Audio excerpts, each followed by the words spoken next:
Damos inicio al curso de idioma español y vamos a darle seguimiento a la guía de estudio número 4. Estamos hablando de lo que es la literatura del Renacimiento y recuerden que cuando hablamos de la literatura del Renacimiento decimos que es aquella que corresponde, está hablando del siglo XV y corresponde al pre-Renacimiento y el Renacimiento.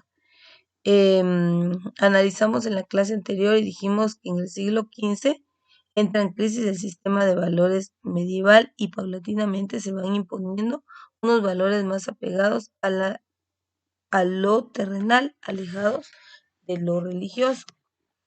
Em, en nuestro contenido, pues estuvimos hablando de lo que era el panorama histórico-cultural. Entonces vamos a entrar una vez más a este tema. La mentalidad renacentista, dice, ¿en qué consistía? Y dice, durante el siglo XV se rompió la estructura social e ideológica que mantuvo Europa durante la Edad Media.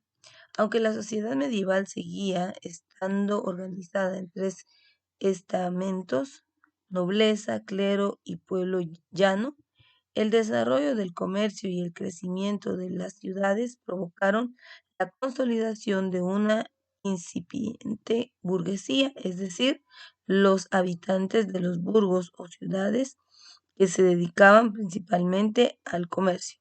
La cultura se convirtió en un signo de distinción entre los nobles y burgueses adinerados. Las cortes y las universidades fueron sustituyendo a los monasterios como principales centros de cultura. El ser humano era considerado el centro del mundo. En consecuencia, se exaltaban todas las capacidades humanas, especialmente las cualidades físicas e intelectuales. Se consideró la existencia no solamente como un camino hacia la vida eterna, sino como fuente de alegrías y placeres terrenales dignos de ser disfrutados. Por otro lado, se comenzó a abrir paso a una nueva corriente que criticaba los aspectos externos de la religión y el poder material de la Iglesia, tendencia que culminó con los distintos movimientos de reforma que se llevaron a cabo. Entonces, aquí vemos un contexto histórico de cómo fue la mentalidad renacentista o el contexto del panorama histórico-cultural. En este punto, vean, pues inicialmente lo importante que era la nobleza, el clero y el pueblo llano en cuanto a una forma de estratificación social, por decirlo así, o una forma de organización, fue cambiando, no solamente fue cambiando o fueron avanzando las formas de vida, sino fue cambiando esa forma de organización y entonces se fue dando, como dice ahí, lo que es la implementación de la burguesía. Entonces ahí dice que los burgos, dice que eran personas que se dedicaban directamente a lo que era el comercio. Entonces, desde ahí empieza a cambiar una forma de organización. Entonces, a eso se está enfocando, ¿verdad?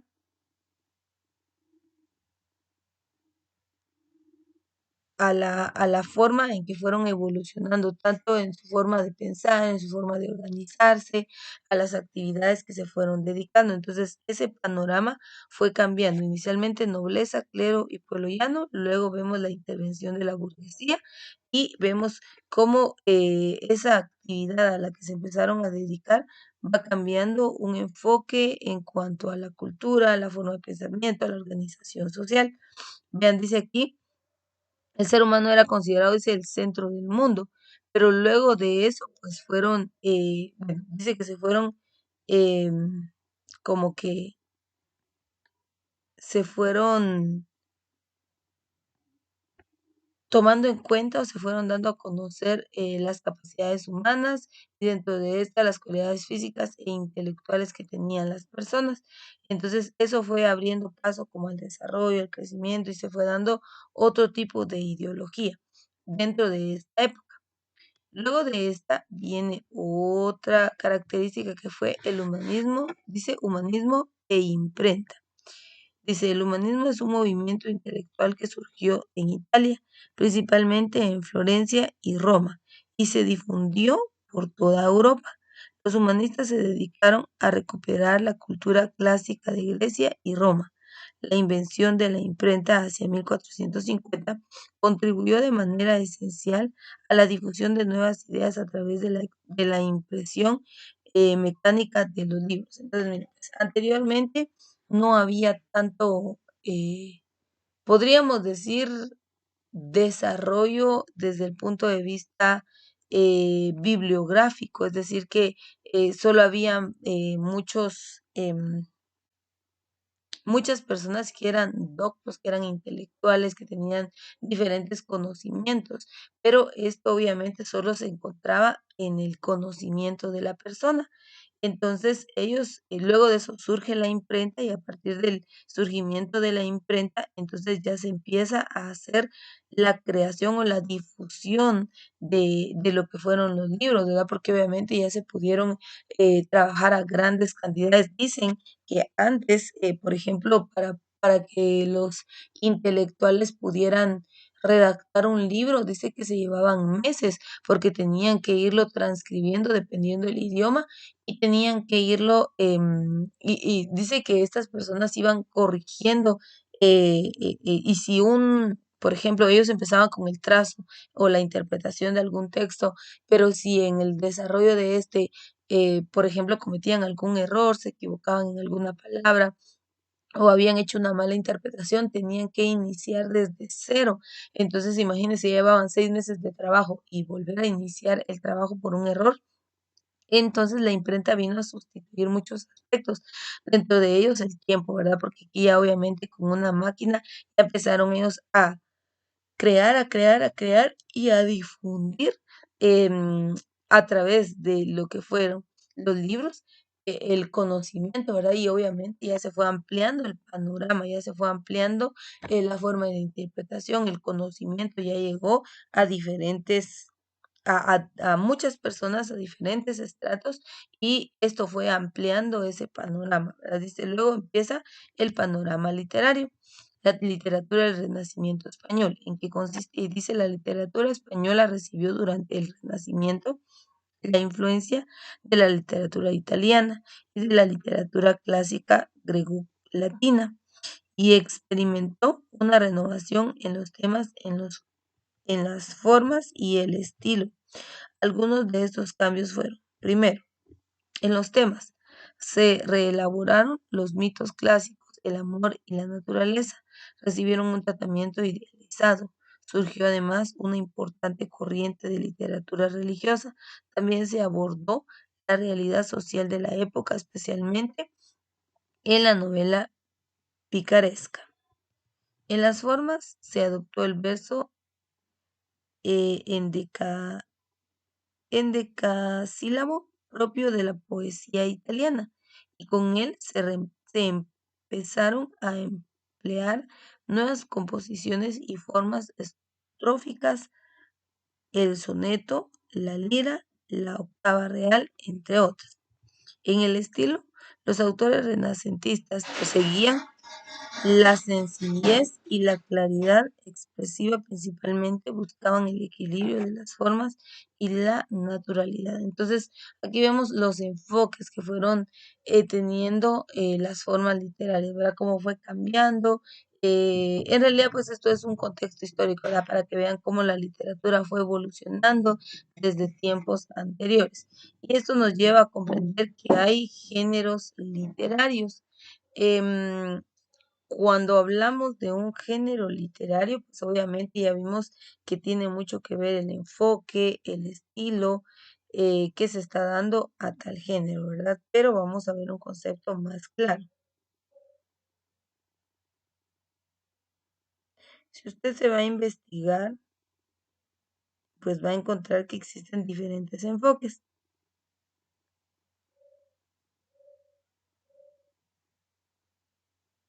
pero vamos a decir que son los distintos grupos o categorías en que podemos clasificar las obras literarias. Y si hablamos de esos grupos o categorías, Pues entonces, bueno, existen diversas clasificaciones, ¿verdad?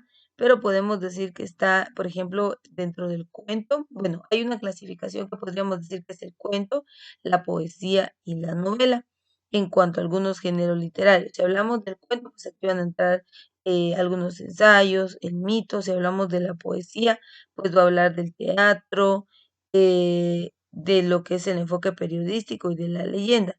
Y si hablamos de la novela, pues va a hablar del folleto o panfleto y de la fábula. Esto es en cuanto a una clasificación, pero también podemos decir, que es lo que vamos a ver a continuación, que está el género lírico, el narrativo y el dramático. Entonces vamos a empezar con el primero, el género del lo que es la lírica. ¿En qué consistía este o en qué se basó? Entonces dice,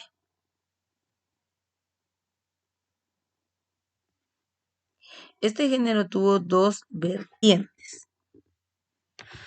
Una de clara influencia latina, iniciada por Garcilaso de la Vega y seguida por Fray Luis de León, y la otra vertiente de carácter religioso, cuyos principales representantes fueron Santa Teresa de Jesús, quien escribió el libro de la vida, y San Juan de la Cruz, de cuyas obras se destacan Cántico Espiritual, Noche Oscura del Alma y Llama de Amor Viva. Jorge Manrique se destacó en la poesía cancioneril, poemas de carácter amoroso agrupados en canciones.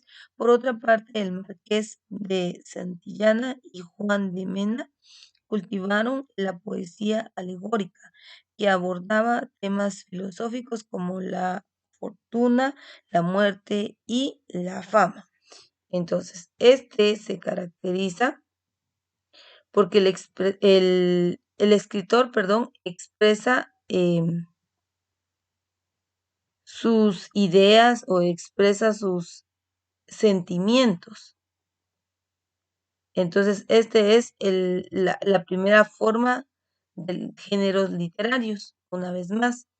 El punto de este tipo de género es que el,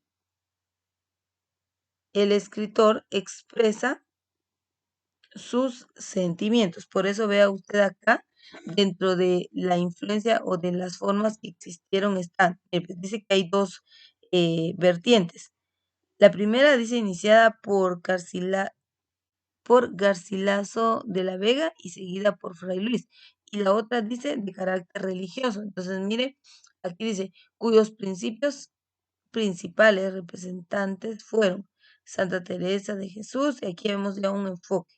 Dice, y se da cuenta en cuanto a los nombres de los libros, dice el libro de la vida, San Juan de la Cruz, cuyas obras destacan en Cántico Espiritual. Entonces dice que en este género el escritor va a expresar sentimientos. Por eso yo le expliqué anteriormente que dentro de los géneros yo le dije que hay dos clasificaciones, porque si usted se va a la clasificación de los géneros, pues le va a hacer referencia a lo siguiente. Habla de que hay cuentos, hay novelas, fábulas, entonces hay una forma de expresión. En este caso ya dijimos que es la expresión de sentimientos en la lírica. En la narrativa dice, entre la prosa renacentista cabe destacar la prosa de pensamiento, centrada en la difusión de las nuevas ideas, diálogo de la lengua de Juan Valdés, y la prosa histórica, que desarrolló los acontecimientos que sucedieron en el siglo XVI, historia verdadera de la conquista de la Nueva España, de Bernal Díaz del Castillo. Sin embargo, el género que tuvo mayor auge fue la novela. Entonces aquí vemos otra forma de género literario, y este, si queremos nosotros entenderlo mejor, se caracteriza porque el escritor cuenta hechos que suceden, ¿sí? Por eso se le llama narrativa, porque aquí el escritor entonces está narrando o está dando a conocer diversos hechos o acontecimientos, está contando todos esos hechos y acontecimientos pues que han sucedido y por eso se le conoce de tal modo, ¿verdad? Ahora, dice que el principal dentro de este género, perdón, se desarrolló lo que es la novela, pero aquí podemos ver también que dentro de esta forma de género literario se encuentra también la prosa. Hay otro enfoque dentro de este género que sería el teatro y dice, a final del siglo XV se publica La Celestina de Fernando de Rojas, una de las obras más importantes de la literatura española. Esta obra no podía ser representada en el teatro por lo extenso de sus parlamentos. Según los testimonios de la época, había dos tipos de representaciones. Primero, los tropos y dramas litúrgicos, breves escenificaciones de ciertas partes de la misma llevadas a cabo durante su realización y los juegos de escamio, obras de carácter burlesco con las cuales los juglares distraían al público.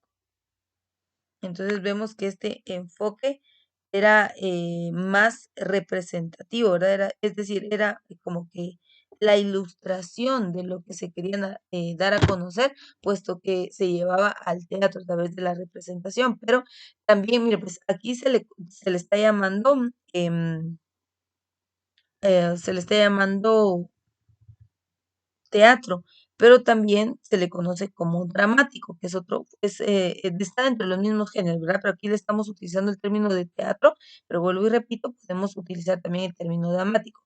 Y obviamente, es la representación, ¿verdad? A través de personajes se daba a conocer la narración de los diversos cuentos o de las diversas obras, ¿verdad? Pero ya vieron que, pues por la característica de que era muy extenso, pues entonces se trabajaba con dos modalidades. El teatro, al hacerlo completamente, pues era demasiado extensa la representación, porque obviamente pues aquí ya se iba a lo que era la dramatización. Por eso ya les dije que aquí utiliza el término de teatro, pero es también el género dramático y se utilizaban personajes para poder dar a conocerlo, ¿verdad? Se empleaban algunos personajes y además de ello, pues los personajes obviamente se comunicaban a través del diálogo, ¿verdad? Entonces, por eso es que era bastante extenso.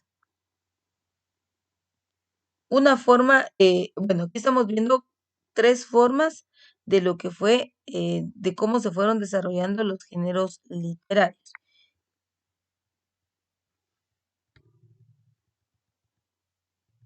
Pero también nos dice lo siguiente. Bueno, acá tenemos una lectura de Garcilaso de la Vega. Recuerde que él está dentro del género de la lírica, él se encuentra ahí. Y aquí, recuerde que la característica es que se expresan los pensamientos, los sentimientos del autor. Esa es la característica del género de la lírica. Entonces dice, veamos rapidito este estrato. Dice Garcilaso de la Vega, Toledo, 1501 a 1536. De origen noble, Garcilaso representa el ideal del cortesano renacentista, hombre de armas y de letras. Estuvo enamorado de una dama llamada Isabel Freire, que se convirtió en su fuente de inspiración literaria. El poeta murió al encabezar el ataque contra una fortaleza del sur de Francia.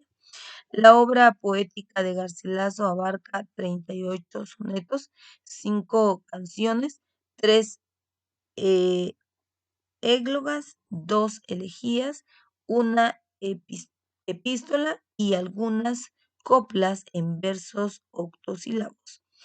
Dice en las églogas 1 y 3, el poeta expresa el sufrimiento que le ocasionó el amor imposible por Isabel y el dolor ante su muerte. Entonces, vea, esa es la característica del género de la lírica.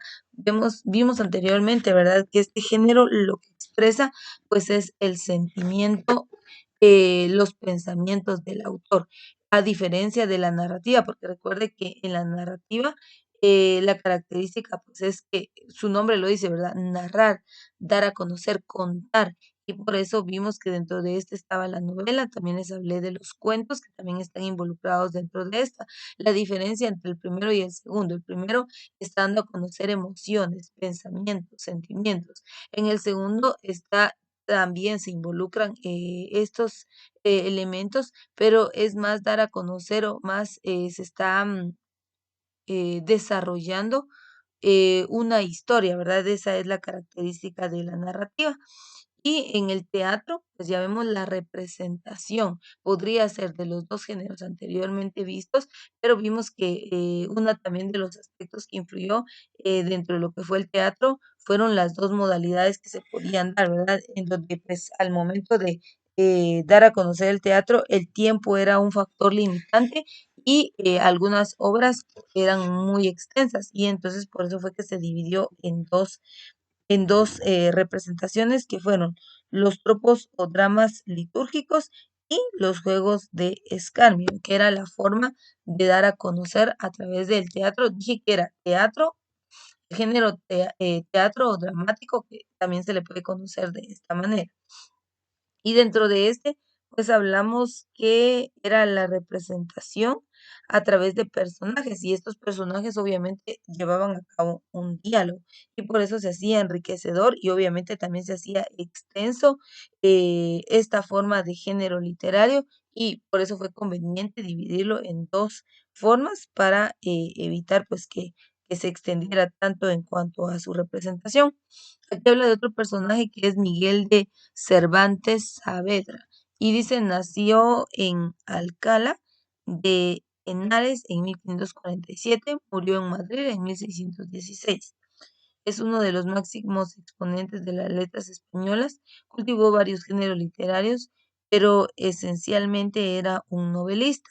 Entre sus mejores obras se encuentra La Galatea, el el coloquio de los perros, la ilustre fregona y su máxima genialidad, el ingenioso hidalgo Don Quijote de la Mancha. Esa obra es muy mencionada. Y por último dice, el coloquio dice de los perros. Esta obra es una de las novelas ejemplares de Miguel de Cervantes. Los personajes protagonistas son Cipión y Barganza, 2 perros del Hospital de la Resurrección de Valladolid, al comprobar que durante las noches tienen la facultad de hablar, Berganza narra sus experiencias con distintos amos y luego Cipión las comenta. Entonces, pues este último contenido de nuestra guía de estudio nos da a conocer la manera en que fueron surgiendo los diferentes géneros literarios, pero los géneros del Renacimiento. Y recuerde que hablamos que fue la lírica, el narrativo y teatro, pero el teatro también es conocido como el género dramático. Entonces, em, el enfoque, podríamos decir, o la influencia de estos géneros, qué fue lo que abarcó cada uno de ellos. Y recuerde que yo le decía dentro del narrativo, bueno, mire pues, algo muy importante es que la lírica va a abarcar o va a estar dentro de lo que es, va a abarcar en general algo de lo que es el narrativo y de lo que es el género dramático. Dentro del género de la lírica, la intención de este, pues, es relatar, perdón, sucesos, recitar versos y representar situaciones. Eso es algo muy importante dentro de este enfoque o este género literario. También les dije que dentro de los diferentes géneros literarios, pues, está la poesía, el teatro, la narrativa, el ensayo, el artículo.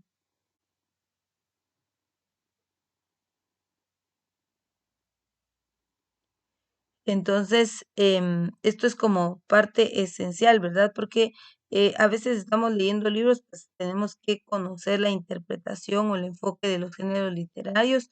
Dentro del narrativo, pues vamos a encontrar párrafos, dentro del lírico, pues vamos a encontrar versos, y dentro del el dramático, perdón, o el teatro, vamos a encontrar lo que son los diálogos. Entonces, esto es como para nosotros saberlo clasificar, ¿verdad? Poder entender los diferentes, perdón, o los distintos enfoques o géneros literarios.